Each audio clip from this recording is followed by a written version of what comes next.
Agora sim, irmãos, acompanhemos a leitura da palavra do Senhor. Farei a leitura dos 6 primeiros versículos do capítulo 2 de Miqueias. Assim diz a palavra do Senhor: Agora ajunta-te em tropas, ó filha de tropas, por-se-á sítio contra nós, ferirão com vara a face do juiz de Israel.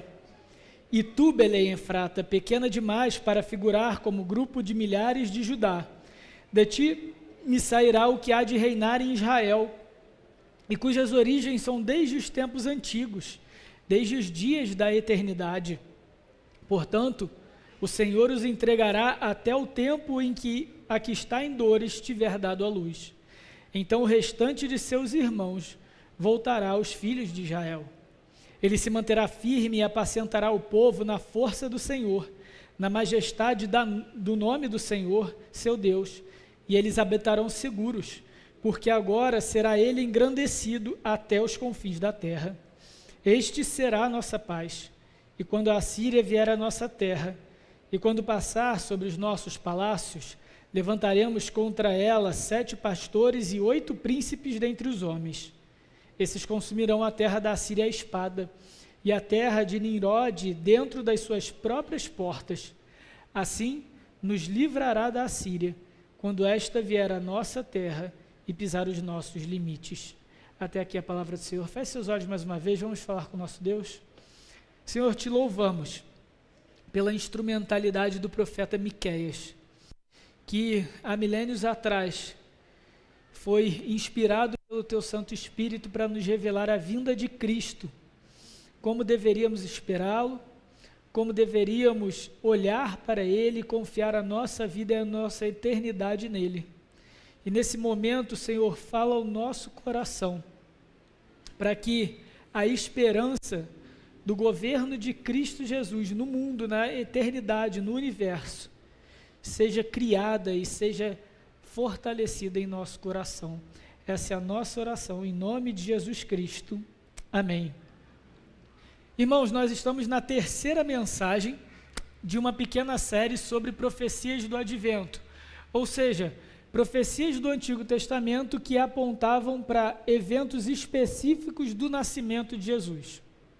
Aquilo que Deus prometeu no Antigo Testamento, os evangelistas, Mateus, Marcos, Lucas, João, muitas vezes na hora de registrar o nascimento e os eventos em torno do nascimento de Jesus, se voltam para alguns textos esses que nós estamos apresentando aqui alguns domingos, já é o terceiro domingo.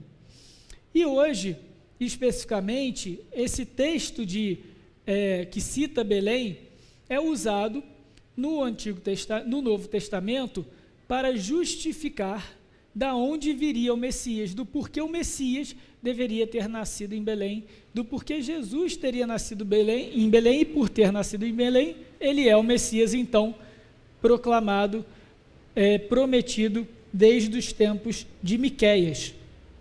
Então, a nossa passagem aqui, o nosso texto, começa com uma cena de guerra. Na realidade, a profecia que o evangelista cita começa no versículo 2. Mas no versículo 1 nós temos o contexto histórico, nós temos a realidade que era presente no tempo do profeta Miqueias. É a partir dessa ótica, a partir desse contexto histórico, dessa realidade histórica, que a gente deve entender e interpretar a mensagem do profeta, que se aplica e se cumpre, então, na chegada e no nascimento de Jesus. Então o versículo 1 começa: Agora junta-te em tropas, ó filha de tropas, por-se-á sítio contra nós, ferirão com vara a face do juiz de Israel.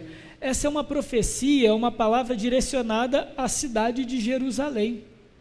A cidade de Jerusalém, no tempo de Miqueias, estava sofrendo ameaça de invasões dos babilônicos.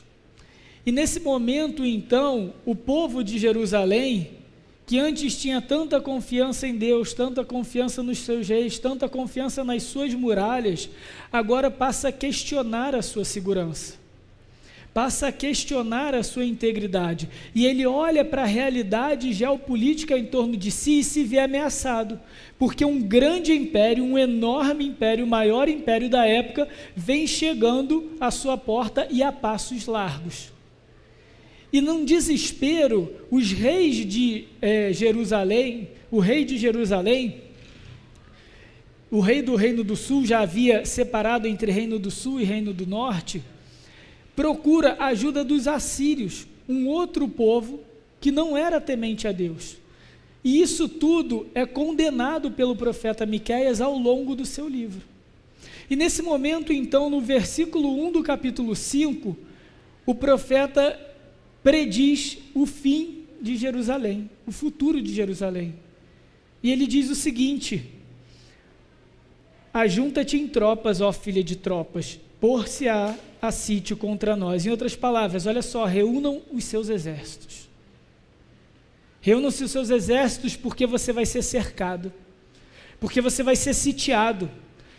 O sítio era uma estratégia de época da guerra, de guerra da época, em que os exércitos inimigos então cercavam uma cidade por todos os lados e impediam a entrada e saída de mantimentos, até que as pessoas começassem a morrer de fome, de sede, por doença, e eram obrigadas a se render. Elas passavam a ser prisioneiras dentro da própria cidade. E Miqueias diz que tamanhas seriam as tropas que sitiariam Jerusalém, que ela seria considerada filha de tropas. Um nascimento, um bebê nascido no meio de tropas, no meio de exércitos. Tamanho seria o sítio de Jerusalém. Isso acontece de fato. A história depois nos diz que Jerusalém sucumbe, Jerusalém cai. Num desespero, já se aproximando o sítio, isso depois dos tempos do profeta Miqueias, o rei Zedequias, rei de Jerusalém, rei do profeta do sul, então rei do reino do sul, ele foge às escondidas.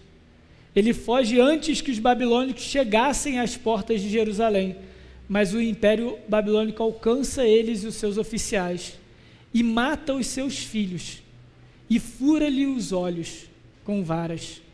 E assim se cumpre a profecia que acabamos de ler, quando ele diz: ferirão com vara a face do juiz de Israel.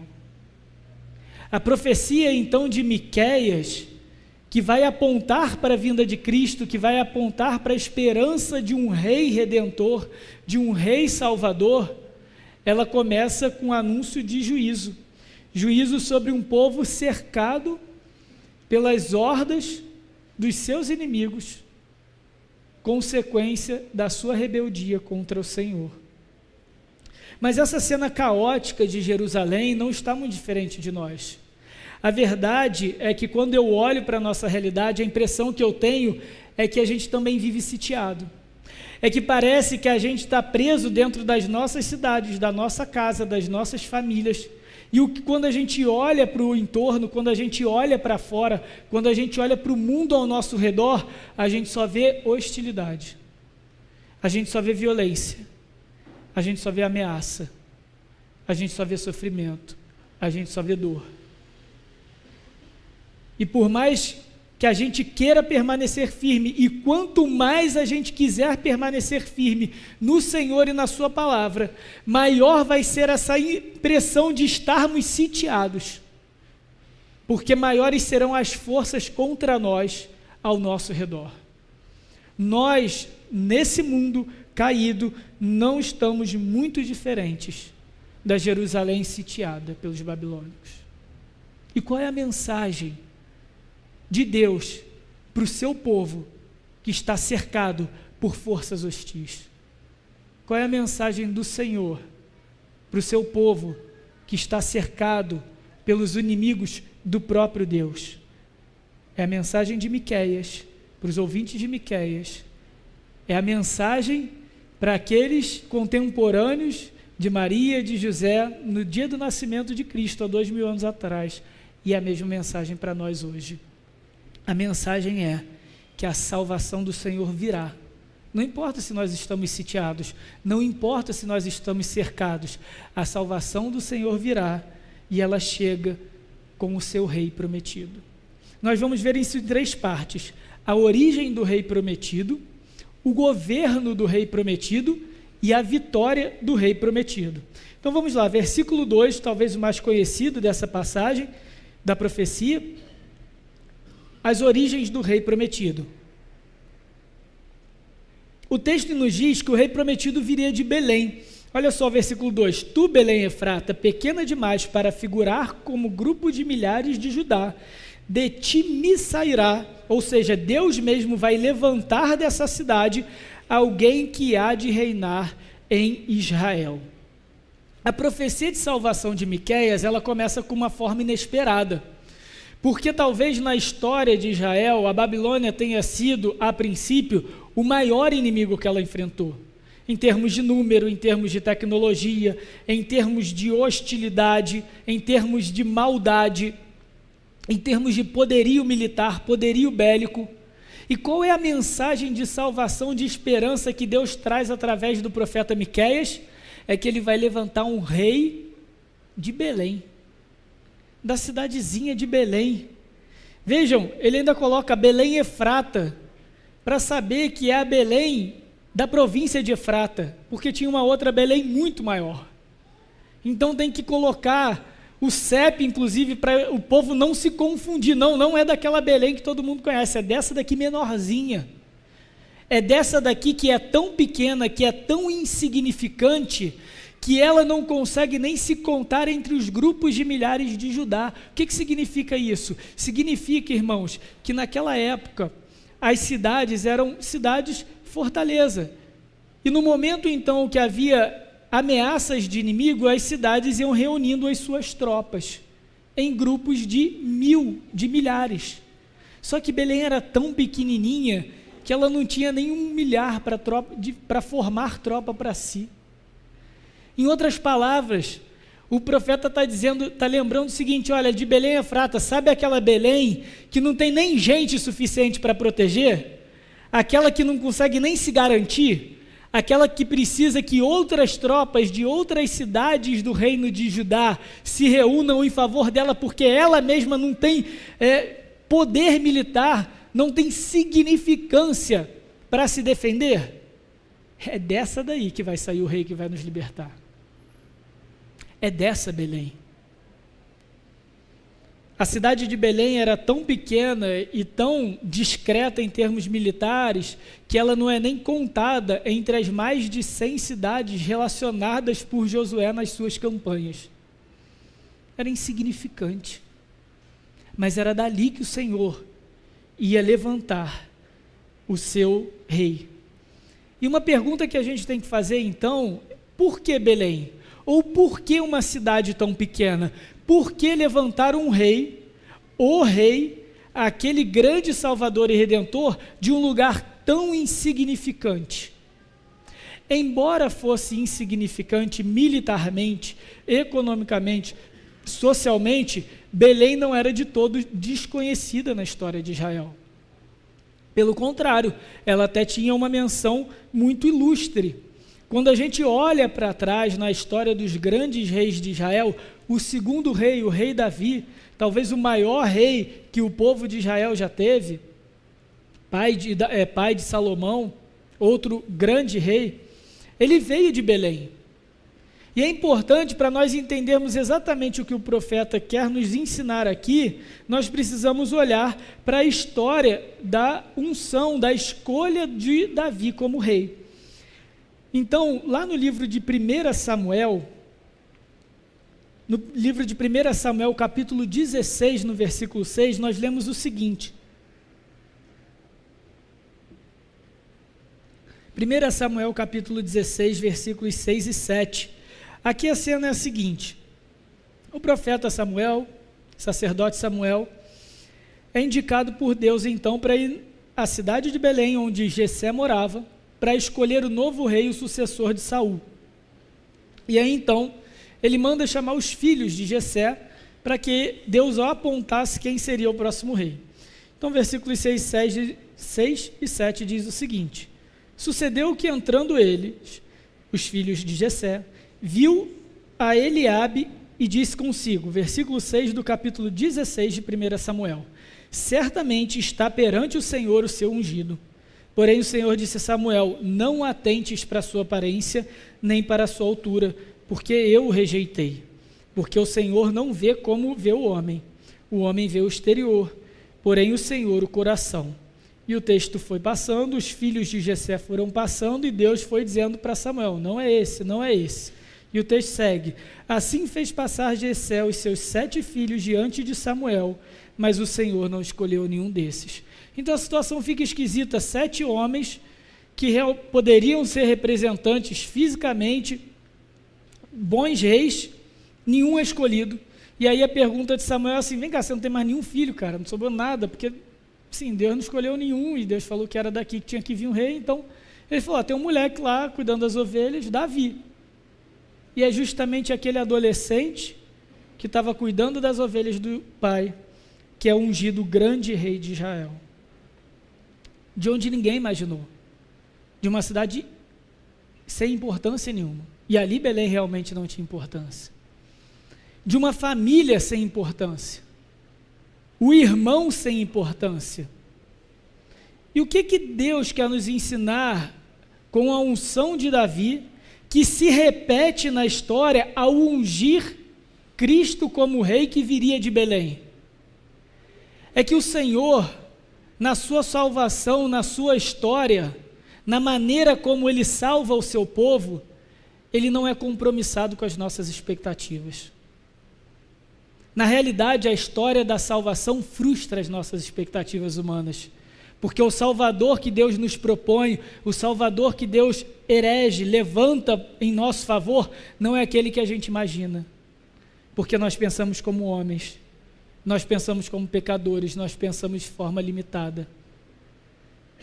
A verdade, queridos, é que o Senhor ensinou para Samuel nessa ocasião, ensinou para Miqueias e ensina para nós hoje, que ao chamar Cristo de Belém, uma Belém que é insignificante, Ele está dizendo o seguinte, eu chamo quem eu quero, porque o poder é meu, eu sou soberano, e qualquer um que eu quiser, vai ser rei na minha mão.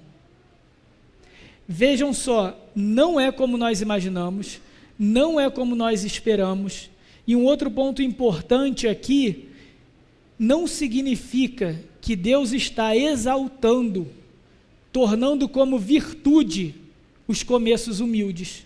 Muitas vezes, quando a gente vê pregações de Natal, de Jesus nascendo em Belém, ou até o chamado de Davi, os pregadores acabam focando muito nisso, está vendo como é que Deus ama aquilo que é humilde, a origem humilde. Gente, esse não é o objetivo da passagem. Deus está dizendo, eu chamei o meu rei, aquele que vai salvar vocês do lugar que vocês não valorizam para mostrar que eu tenho poder para salvar vocês com quem eu quiser. O foco não está na virtude da humildade, o foco está na soberania e no poder de Deus na história. É exatamente isso que o apóstolo Paulo nos ensina em 1 Coríntios, quando ele diz, Deus escolheu as coisas humildes do mundo e as desprezadas e aquelas que não são, para reduzir a nada as que são, a fim de que, com qual objetivo? Ninguém se vanglorie na presença do Senhor. Por que Deus escolheu as coisas humildes do mundo? Porque elas têm valor, porque são humildes? Não. É para que ninguém se glorie, para que ninguém ache que é mérito dela. É só para isso.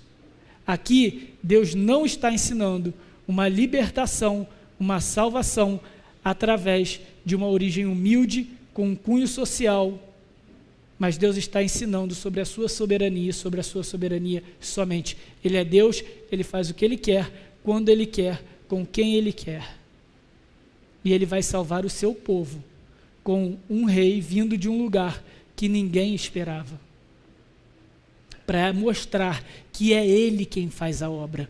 Porque se de repente viesse um rei, próprio Cristo, o próprio Jesus ou o próprio Davi viesse de uma linhagem de grandes heróis, de uma linhagem de homens ricos e poderosos, como Abraão, Isaac e Jacó foram ricos e poderosos no seu tempo.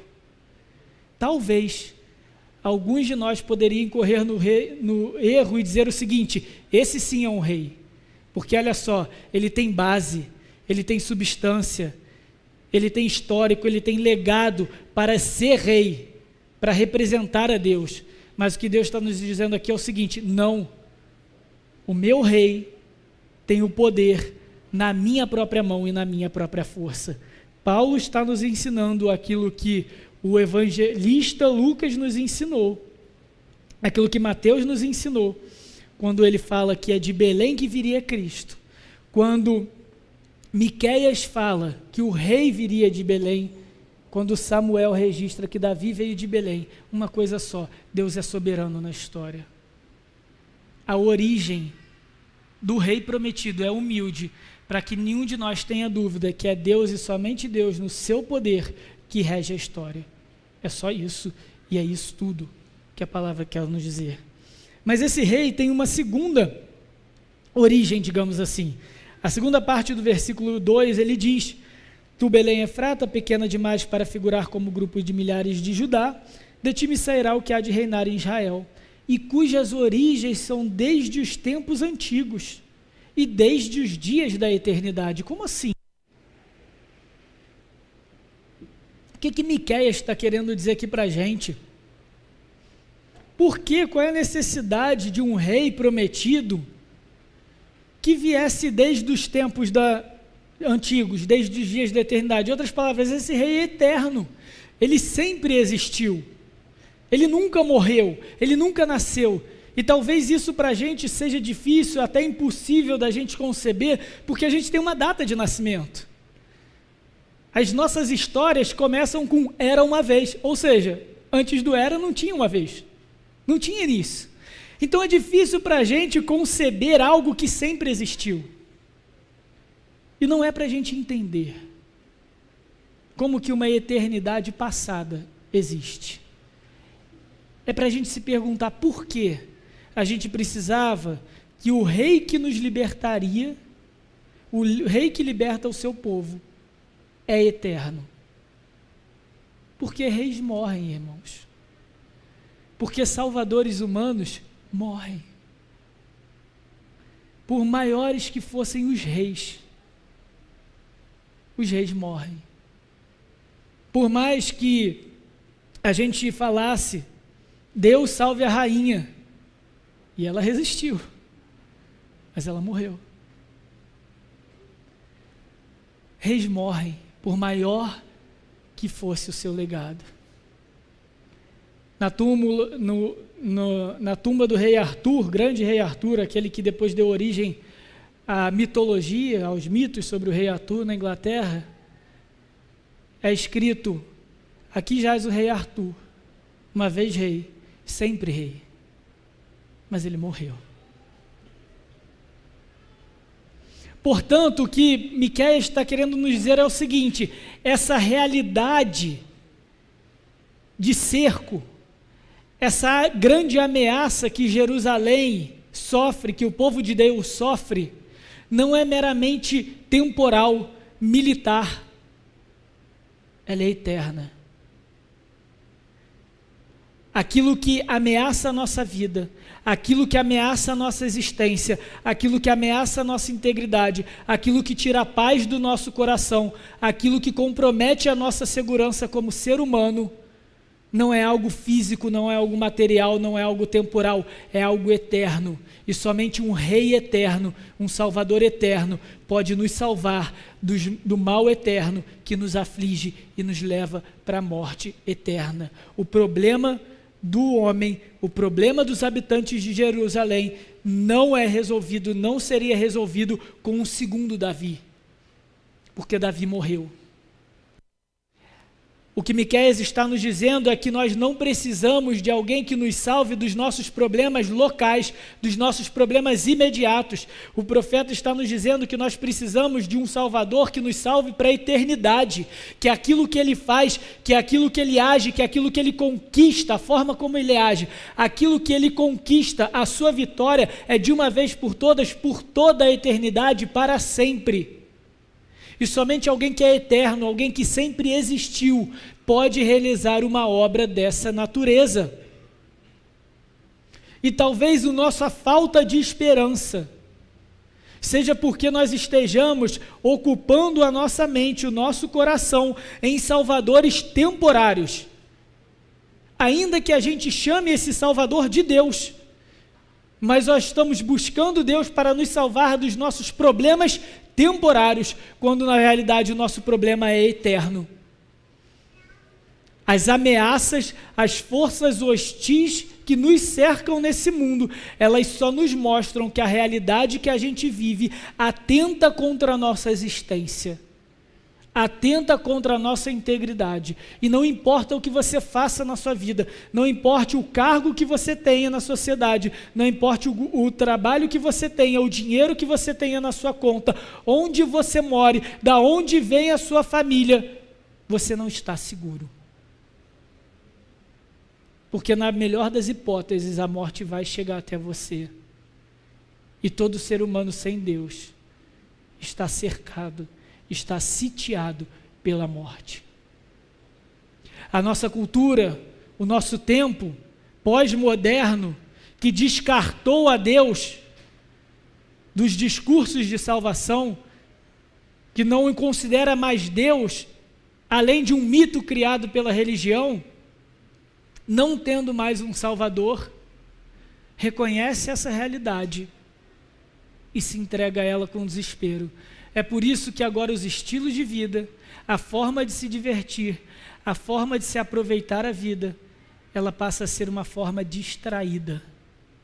Nós não temos mais o direito de parar para pensar na nossa realidade, porque se pararmos para pensar na nossa realidade sem Deus, nós iremos descobrir que nós estamos cercados por inimigos eternos maiores do que nós. E não há mais um Salvador para a cultura, não há mais um Salvador para o mundo moderno, pós-moderno, porque esse mundo descartou Deus. Então o que ele faz? Ele se distrai. Ele se distrai.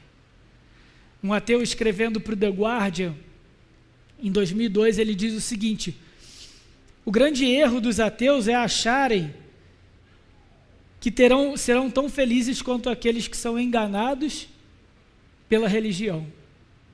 O verdadeiro ateu é aquele que reconhece que não existe salvação. E tudo bem ser mais triste, tudo bem viver uma existência mais desesperada. Pelo menos eu não sou enganado, é o que diz esse ateu. Tudo bem mesmo? Será que tudo bem? Ou ele está tentando se enganar ou acreditar na derrota que é iminente? Filho de tropas. Para esse ateu, a nossa profecia acaba no versículo 1. Junte sua tropa, filha de tropas, porque você está sitiado. Você não é nada além de pó, esperando a morte, esperando os inimigos entrarem pelas muralhas, porque você vai morrer. Mas a nós que servimos a Deus e nós que reconhecemos que Deus existe e que Ele nos dá um Salvador, nós precisamos reconhecer que os nossos problemas vão muito além dessa realidade temporal, material, e por isso o nosso Salvador precisa ser eterno. O Evangelho de Lucas, então, no capítulo 1, nos diz que quando o anjo anuncia a Maria, olha como o anjo descreve Jesus. Falando para Maria, então: eis que conceberás e dará à luz um filho, a quem chamará pelo nome de Jesus. Este será grande e será chamado Filho do Altíssimo. Deus, o Senhor, lhe dará o trono de Davi, seu pai. Olha o cumprimento do que a gente acabou de ler. Ele lhe dará o trono de Davi, seu pai, e ele reinará para sempre sobre a casa de Jacó, e o seu reinado não terá fim. Quando o anjo anuncia para Maria que ela ficaria grávida do Salvador, ele diz o seguinte: esse Salvador não é um homem salvador. Ele é um descendente de Davi. Ele vai nascer na cidade de Davi. Mas ele é mais do que isso. Ele é aquilo que Davi não pôde ser, um rei eterno, porque ele é Deus. Ser filho do Altíssimo é ser Deus. Aquele que você vai gerar, Maria, é Deus, é o seu Senhor. Porque é necessário que o rei que vai salvar o seu povo seja um rei eterno. Como então Jesus Cristo, esse rei prometido por Deus, através de Miqueias governará? É o nosso segundo ponto, versículos 3 e 4. Falamos das origens do rei prometido, vamos falar agora do governo do rei prometido. Versículo 3 de Miqueias 5. Portanto, o Senhor os entregará até o tempo em que está... De novo. Portanto, o Senhor os entregará até o tempo em que aquela que está em dor estiver dado à luz. Então o restante de seus irmãos voltará aos filhos de Israel. Esse aqui é mais um elemento dessa profecia que nos lembra que é Deus quem tem o plano de salvação na sua mão. Que Deus salva o seu povo no tempo que Ele quer e nos termos que Ele quer. O que Deus está nos mostrando aqui é o seguinte: Ele vai os entregar, ou seja, os inimigos vão dominar o povo sim, até o momento em que aquela que estiver grávida tiver dado à luz. E aqui a gente poderia até fazer uma conexão com Maria, sendo essa aquela que está grávida e dando à luz, mas a gente não precisa ir tão longe. O que Deus está falando é o seguinte: olha só, vocês vão sofrer sim na mão dos seus inimigos, porque a própria presença dos seus inimigos, dentre outros motivos, vem da rebeldia de vocês, e vocês vão sofrer por isso. Mas não se esqueçam que vai chegar o dia em que o rei virá, em que o rei prometido virá, e aí nesse momento o restante dos seus irmãos, aqueles que não forem destruídos pela minha ira, pela minha justiça, pelos seus inimigos, porque eu permiti que isso acontecesse, eles se voltarão aos filhos de Israel, eles serão reunidos novamente. E a profecia aqui de Miqueias, esse é um traço do profeta Miqueias, do evangelho, entre aspas, de Miqueias, é que ele ao mesmo tempo vai nos apresentar um Deus que é rígido, que é duro, que cobra a justiça, que pune o seu povo pelo pecado, mas ele não destrói o seu povo por causa do pecado. Ele preserva uma parcela do seu povo para que a sua promessa permaneça fiel. É o que a gente viu no último sermão, no livro do profeta Isaías, de que viria o rebento, de que sairia um broto daquela árvore que foi cortada ao toco e já parecia morta. É esse o Deus que servimos, e precisa que seja assim, irmãos, porque nós não podemos crer num Deus que é só amor, que é só misericórdia, porque se crêssemos num Deus assim, esse Deus seria injusto, porque o mal precisa pagar, porque o mal precisa ser punido, o mal precisa ser cortado e extirpado do universo, e um Deus justo não pode construir, edificar, levantar um reino justo e perfeito, sem que antes ele destrua o mal, para que então o reino perfeito venha. Ele não pode. E o profeta Miqueias nos mostra isso, que esse Deus ele vai permitir sim que o seu povo sofra, ainda por um tempo, as consequências do seu pecado, porém sem que ele seja consumido, porque a sua misericórdia é maior. A sua misericórdia salva, preserva o povo até da sua própria justiça. O que precisamos lembrar então, irmãos, é que a existência do mal na terra não é prova contra a existência de Deus, mas é prova de que Deus é um Deus justo e de que no tempo certo Ele vai agir e punir esse mal. Alguns se valem desse argumento. Se Deus existisse, a situação não seria como essa. Mas esse é um argumento tão fraco. Eu poderia invertê-lo. Se Deus não existisse, a situação seria muito pior. Percebe? É jogo de palavras. E o que Miqueias nos ensina é duro para nós cristãos que estamos aqui servindo ao Rei, servindo a Cristo. É dizer o seguinte: sim, virá o Rei.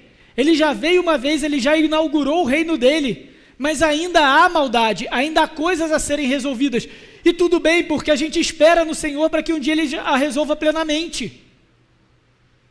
É isso que o texto nos ensina. Acalme-se. O mal não é prova da não existência de Deus, o mal não é prova do silêncio de Deus, o mal é prova da sabedoria e da perfeição de Deus, que vai punir o mal no tempo certo e na forma correta. A nossa dificuldade então, queridos, não é talvez reconhecer que Deus existe, mas é talvez acreditar que Deus não cumpre as nossas expectativas de Deus. Que Deus não seja aquele salvador imediatista que a gente tanto gostaria.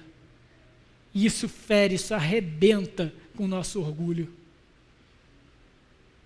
E o que a gente precisa é se humilhar e dizer: eu preciso desse Salvador, eu preciso desse Rei que vem, que governa o mundo do jeito dele, no tempo dele, e louvado seja o nome dele por isso, porque eu não sou nada, ele é o Rei e eu só sou um súdito.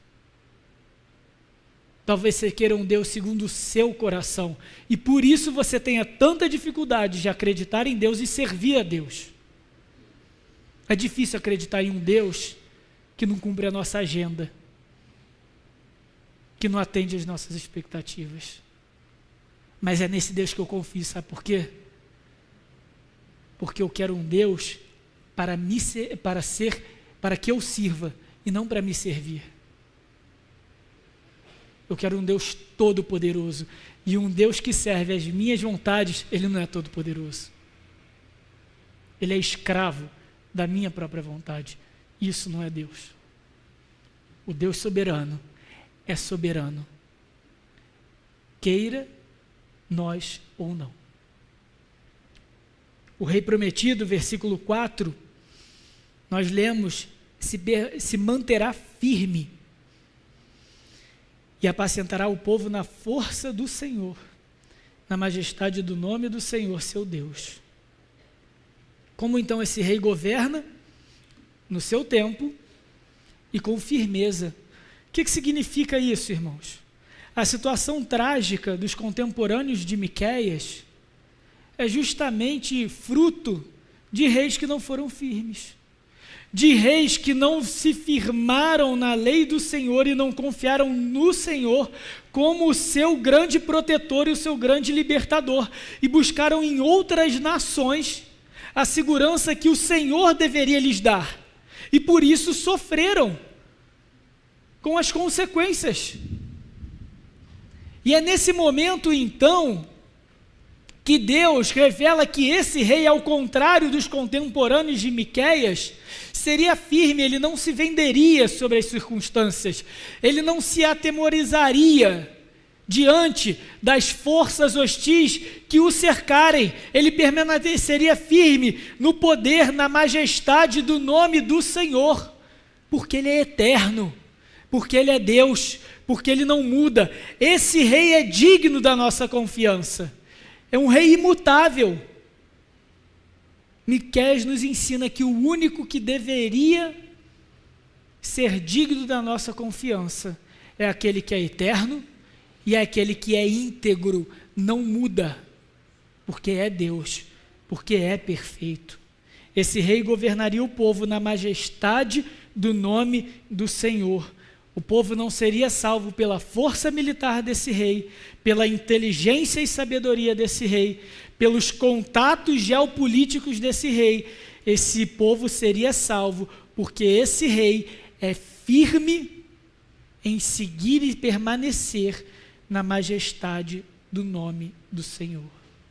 E é exatamente isso que Cristo também fez.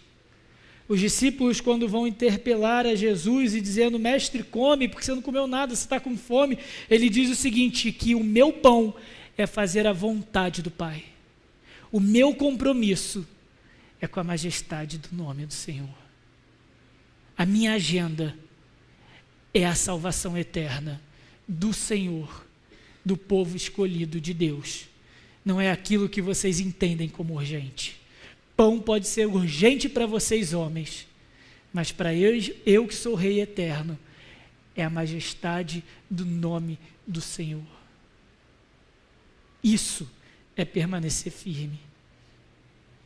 O rei prometido não somente permanecerá firme, mas ele pastoreará, ele apacentará o povo na força do Senhor, e eles habitarão seguros, ainda estou no versículo 4, porque agora será ele engrandecido até os confins da terra. Ou seja, o Senhor Deus será engrandecido por toda a terra, por todo o universo, porque esse rei se manterá firme e apacentará o povo do Senhor. Apacentará o povo do Senhor. Mais uma vez, Miqueias nos surpreende na descrição desse governo. Aquele povo, aqueles ouvintes estavam cercados, eles estavam à beira da morte, a guerra estava batendo à sua porta. E o que esse rei ia fazer? Ia pastorear. É sério isso? Talvez aquele povo podia olhar assim: não preciso de um pastor, eu preciso de um rei igual Davi, que mata milhares, que mata dezenas de milhares, que botou Saul no bolso, que ele ia para a guerra e os inimigos tinham medo só de ver que Davi estava ali e já corriam, já desistiam, porque Davi estava com a espada embanhada. Eu preciso desse rei, eu preciso de um pastor. E gente, pensem como alguém de mais de 2000 anos atrás, não existia nem essa aura espiritual da figura do pastor que hoje a comunidade gospel tem. Gente, pastor era quem cuidava de ovelha, era um subserviço, tanto que Davizinho, adolescente, esquecido dentre os irmãos, era quem estava lá, na labuta, na ralação. E aí Deus vai dizer: olha, o rei eterno, aquele que vai livrar vocês, aquele que vai vir de Davi, mas vai ser mais do que Davi, ele vai ser pastor. Sabe por quê? Porque, de novo, a salvação frustra as nossas expectativas. Eles não precisavam de um governante militar, eles precisavam de alguém que os apacentasse, como um pastor cuida de ovelhas. O que é isso? O pastor mantinha a integridade do rebanho. As ovelhas só sobreviviam por causa do pastor. A vida das ovelhas estava unida intimamente à figura e à ação do pastor.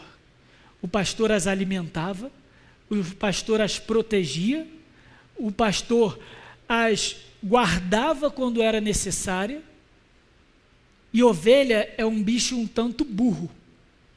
Ela precisa ser orientada em tudo. No momento de descanso, senão ela corre até morrer. No momento de comer e de parar de comer, senão ela come até morrer, até passar mal. No momento de ficar no sol, no momento de sair do sol. Ovelha é assim, gente. Ou seja, a ovelha não consegue se salvar. Nós somos ovelhas. Eu sou ovelha. Coitado, a gente é ovelha achando que sabe alguma coisa, achando que sabe escolher um salvador para si. E o que Deus está falando: cara, vocês precisam de um pastor, vocês não sabem nem se alimentar, nem sobreviver. O rei eterno vai salvar vocês de forma eterna, porque a necessidade de vocês vai muito além do que esse caos temporário que os cerca. É uma necessidade da alma, é uma necessidade existencial, e vocês estão perdidos como ovelhas sem pastor. Jesus, de novo, cumpre essa profecia de Miqueias, quando nós lemos no saudoso Evangelho de João, capítulo 10, versículos 14 e 15, Jesus diz: eu sou o bom pastor. Eu conheço as minhas ovelhas e elas me conhecem, e assim como o Pai conhece a mim, eu conheço ao Pai e dou a minha vida pelas ovelhas. Cristo está se apropriando de todas as profecias do Antigo Testamento que associavam o cuidado perfeito de Deus ao exercício de um pastor de ovelhas da época. E Jesus está dizendo isso, está vendo? Todas as vezes que no Antigo Testamento Deus falou que ia ser tão bondoso e tão cuidadoso a ponto de ser comparado a um pastor, eu sou esse pastor, chegou o momento, vocês não precisam mais esperar nada. E eu sou um pastor tal que eu dou a minha vida pelas minhas ovelhas. Eu vou garantir a vida, a sobrevivência delas, até pela minha morte. É isso que Jesus quer dizer. O perfeito pastor é aquele que morre para salvar o rebanho. E na sua morte e na sua ressurreição, é exatamente isso que Cristo fez por nós. Ele morreu para que nenhum do rebanho se perdesse. Ele cumpriu o que Miqueias disse, e ele cumpriu o que Isaías também disse, quando o profeta Isaías, no capítulo 53, versículo 6, nos informa: todos nós andávamos desgarrados, perdidos, como ovelhas, e cada um se desviava pelo caminho. Mas o Senhor fez cair sobre ele, sobre o servo, do capítulo 53 de Isaías, que é Cristo, mas o Senhor fez cair sobre ele a iniquidade de todos nós. Olha o que o profeta Isaías está dizendo: sem Cristo, sem esse rei prometido, sem aquele que iria nos pastorear, nós andávamos perdidos, segundo a nossa própria vontade, segundo o nosso próprio desejo, segundo a nossa própria ambição, segundo as nossas próprias distrações. Querido, você pode estar perdido hoje, achando que você tem o controle da sua vida, achando que você acredita em Deus e tem uma espiritualidade, e isso lhe é suficiente para salvar a sua alma. Mas eu te digo, você está perdido, igual ovelha sem pastor. Você está andando no seu próprio caminho. Não se engane, a morte te cercou há muito tempo, e ela vai entrar pela sua porta, ela vai entrar pela sua muralha. Você está sitiado, como todos estávamos, sem que Cristo tivesse morrido por nós, sem antes de Cristo morrer por nós. Aqueles que reconhecem que Cristo é o bom pastor, têm acesso, é privilegiado, se apropria do apacentar do Rei Pastor perfeito, que é Jesus Cristo. Como é que Ele cuida de nós? Ele nos reúne no seu rebanho. Porque nós estávamos cada um por si perdidos, então Ele nos reúne no nosso rebanho. E assim a gente vai para o nosso terceiro e último ponto: a vitória do Rei prometido. O governo do Rei prometido não vai se limitar à salvação individual do povo, mas vai ser a partir da salvação do povo que ele terá vitória sobre todo o mal, sobre tudo e todos que cercam, que cobrem a terra e que se colocam contra o Senhor. Versículos 5 e 6. Versículo 5, então, começa com uma frase que resume todo o restante dos versículos 5 e 6. E, na realidade, até o final do versículo 15, que não é o nosso texto de hoje. Esse rei, que é eterno, que se manterá firme, que apacentará o povo do Senhor, ele será a nossa paz. Ele irá conquistar todas as forças malignas que se colocam contra o povo de Deus e lhe ameaçam a existência e lhe ameaçam a paz. Ele será a nossa paz. O próprio Rei prometido trará paz ao povo. E os versículos 5 e 6 nos mostram como essa paz é conquistada. Pela vitória. Essa conquista não é uma mera vitória de guerra. E isso é importante. Não é o povo de Deus contra o não povo de Deus. Não é os anjos contra os demônios. Não é Deus contra o diabo. Essa não é uma guerra igual. Não existe essa dualidade. A vitória que esse rei traz não é a vitória de duas forças iguais em guerra, onde uma delas se sobressai em batalha. Não. A vitória é a execução da justiça de Deus sobre aqueles culpados na sua presença. porque não há nenhuma força que seja igual a Deus, que esteja em pé de guerra ao nosso Senhor. O rei prometido ser vitorioso sobre os inimigos não é nada mais, nada menos do que dizer que Deus vai aplicar a justiça e condenar o mal. A conta vai chegar. É essa a vitória. Não é uma vitória de uma guerra, de dois iguais. Então continuamos o capítulo 5. A vitória do rei inclui o seu povo. Quando a Assíria vier à nossa terra, versículo 5 do capítulo 5 de Miqueias. Quando a Assíria vier à nossa terra e quando passar sobre nossos palácios, levantaremos contra ela 7 pastores e 8 príncipes dentre os homens. Esses consumirão a terra da Assíria, a espada e a terra de Nimrod, dentro de suas próprias portas, e assim nos livrará da Assíria, quando esta vier à nossa terra e pisar os nossos limites. Aqui a gente chega no texto na parte mais difícil de interpretar.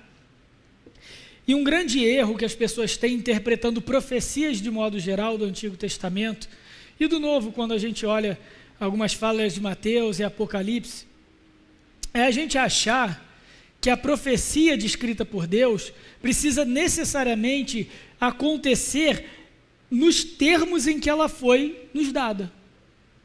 Então alguns vão dizer que essa profecia ainda não foi cumprida e vai ser cumprida quando finalmente o Estado de Israel vencer sobre todos os seus inimigos que o cercam. E quando isso chegar, Jesus voltará. Ou Jesus voltará, executará o seu governo e então Israel vencerá todos os seus inimigos. E aí em tempos então de guerra em Israel, Hamas, Hezbollah, aquela coisa toda, isso é trazido à tona, está vendo? Está se cumprindo. Então, queridos, essa não é a forma correta da gente interpretar as profecias. E eu vou dizer o porquê para os irmãos. Porque quando Deus falava através dos profetas, Ele usava símbolos, Ele usava elementos conhecidos pelos seus ouvintes para apontar para uma realidade futura e eterna e espiritual muito maior. Então, quando Deus, através de Miqueias, vai dizer que aquele povo estava cercado de inimigos que iam contra a sua segurança, mas uma segurança eterna, uma segurança que lhes colocava contra Deus, e por isso eles deveriam se voltar a Deus, porque Deus lhes é o Rei eterno. Ele usava, está vendo os assírios aí? Vocês estão vendo os assírios? Essa ameaça só mostra que a existência de vocês é frágil. Então deixa eu mostrar algo muito mais profundo, deixa eu mostrar um rei muito maior, deixa eu mostrar uma realidade espiritual muito para além daquilo que os seus olhos conseguem ver. É isso que o profeta quer lhes mostrar. Se a gente procurar cumprimento literal em todas as profecias e usar isso como regra de interpretação, a gente rapidamente vai cair em erro. Primeiro, de forma óbvia, aqui no nosso texto de Miqueias, a Síria não existe mais, gente. Babilônia não existe mais. Como que essas profecias vão ser cumpridas? E alguns, na tentativa de forçar a interpretação, diz, não, vai ter um conglomerado antissemita, anticristão, que vai se chamar Nova Babilônia. Gente, vamos olhar para a Bíblia e ver o que o Senhor nos revela hoje, em vez da gente tentar criar histórias por falta de fé naquilo que Ele já falou. A gente não precisa de profecias sendo cumpridas no original, em todos os seus termos, para a gente crer nelas, e o melhor exemplo disso é a profecia da morte de Jesus Cristo em Gênesis 3,15, que aí ninguém defende que vai ser literal. Quando diz, porém inimizade entre ti, entre a serpente e a mulher, e a tua descendência e o seu descendente, esse ferirá a cabeça e tu ferirás o calcanhar. Ninguém, nem aqueles que defendem a literalidade das profecias do Antigo Testamento, imaginam que Jesus vai voltar e esmagar uma cobra na cabeça e aí vai cumprir Gênesis 3,15. Percebem, queridos? Isso não é critério confiável. Critério confiável é aquilo que o Senhor já disse, e Ele continua dizendo na Escritura. Ele nos disse que nós temos um problema da alma, um problema eterno, um problema cósmico que vai muito além das nossas circunstâncias, que é nós somos inimigos de Deus por natureza por causa do nosso pecado. Nós estamos cercados pela morte, ela vai nos levar, ela vai invadir as nossas fortalezas, ela vai invadir a nossa existência, se nós não confiarmos no Rei prometido, no bom pastor que é Cristo para nos livrar da morte. Isso é cumprimento da profecia de Miqueias. Acabou, se cumpriu. É nisso que a gente que tem que depositar a nossa confiança, é nisso que a gente tem que depositar a nossa segurança. Não é em mitologia sobre cumprimento apocalíptico de Estado de Israel. É sobre o que Cristo fez na cruz, por mim, por você, por pecadores que mereciam um inferno. E hoje tem vida eterna, porque o Rei eterno morreu por nós. O texto menciona 7 pastores e 8 príncipes, então, baseado nisso, a gente não precisa procurar na história. 7 governantes, 8 líderes. O que o texto está dizendo é o seguinte, é do próprio povo. O rei ungido vai usar o próprio povo nessa vitória. A vitória do rei. Mas o povo vai ser instrumento dessa vitória. E vai ser instrumento dessa vitória. Olha como aqui a gente vê, então o final do versículo 5, assim nos livrará da Assíria, quando esta vier à nossa terra e pisar os nossos limites.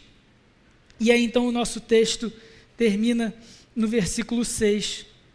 Esses consumirão a terra, a espada, a terra Nimrod dentro das suas próprias portas. Assim nos livrará da Síria quando esta vier à nossa terra e pisar os nossos limites. Queridos, isso já se cumpriu quando Cristo estabeleceu a igreja. Porque lá atrás, para um dos apóstolos, e não havia nenhuma virtude em Pedro, mas ele vira, e tu és pedra, sobre essa pedra edificarei a minha igreja, e as portas do inferno não prevalecerão sobre ela. Percebem a Assíria caindo?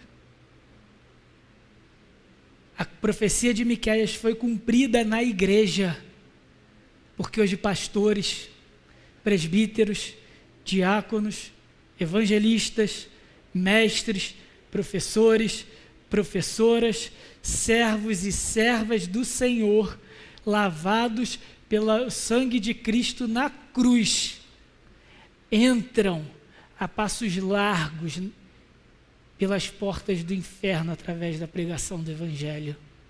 É exatamente isso que Paulo quer nos ensinar no texto de Efésios, quando ele diz o seguinte: a graça foi concedida a cada um de nós, segundo a proporção do dom, da dádiva, daquilo que Cristo nos deu. E é por isso que diz, quando ele subiu às alturas, levou cativo o cativeiro e concedeu levou o cativo ao cativeiro e concedeu dons aos homens. E aí ele vai falar das funções. A uns deu apóstolos, outros presbíteros, a outros evangelistas, outros mestres. O que Paulo está querendo dizer aqui? Que Cristo na sua morte, ele venceu, ele julgou a morte, ele aniquilou aquela última ameaça contra o povo de Deus que o separava do seu Criador. E ele tomou para si a autoridade de agora nos fazer filhos de Deus. E é nessa autoridade que ele distribui os dons pela sua igreja, para que a gente proclame a palavra, para que a gente diga o Evangelho.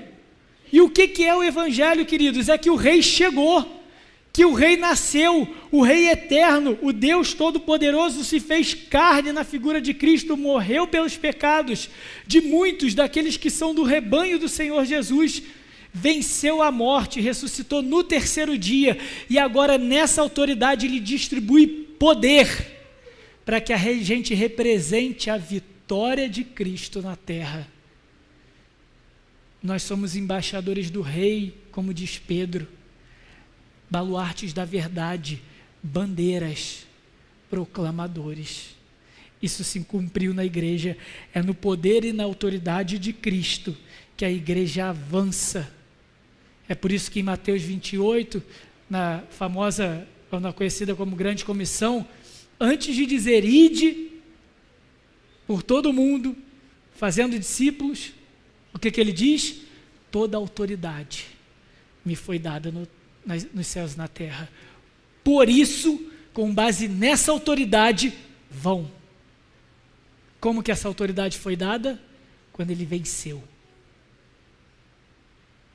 A Bíblia nos diz também que Cristo, enquanto morto, desceu o Hades, ou a sepultura, e pregou aos espíritos em prisão. Pregou aos demônios, pregou àqueles que estavam perdidos. Que pregação é essa? É o Cristo até no inferno, entrando nas portas do inferno, morto em espírito, dizendo: está pago. Nem você tem poder sobre aqueles por quem eu morri. E ele sobe com essa autoridade, e agora ele apacenta o seu povo. Ele une a igreja, e esse mesmo Cristo vai voltar mais uma vez para terminar aquilo que ele começou. Estabelecer aí sim, fisicamente, o reino, um reino de paz, onde não vai haver morte, não vai haver injustiça, não vai haver choro, não vai haver sofrimento, porque tudo foi destruído e lançado no fogo eterno pelo próprio Cristo, esse Rei prometido, que vem de Belém Efrata para juntar os seus súditos, eu e você, como um só rebanho. Eu me emociono quando imagino esse dia, em que a gente finalmente vai ver aquilo que a gente já acredita, que nós somos um só rebanho, de um só pastor, de um só rei. Isso mexe com a minha alma, porque é algo que eu não poderia ter imaginado. O próprio Deus morrendo por mim, que sou lixo, e me levantou hoje aqui, no seu poder, para cumprir o que Miqueias falou, que nós, eu e você, sejamos levantados pelo Rei vitorioso, para proclamar a queda da Assíria. Isso é para todos nós. Nós precisamos do Cristo eterno. Nós precisamos do Rei eterno. Nós precisamos do perfeito pastor. Nós precisamos do Senhor da igreja. E diante disso a gente só tem duas opções. Ou a gente se acostuma, deita no canto, se ajoelha no canto do nosso quarto, abraça o joelho em desespero, porque a morte nos cerca, ou a gente se alegra, porque não importam as forças que se levantem contra nós, o Rei eterno, o bom pastor, o vitorioso Cristo, nascido em Belém, ele vem, e ele vem com poder e glória, mais uma vez, para reunir esse povo, reunir a nós como seu povo e como seu rebanho por toda a eternidade. Feche seus olhos. Fale com esse rei agora. Reconheça que Cristo é esse rei e nenhum outro.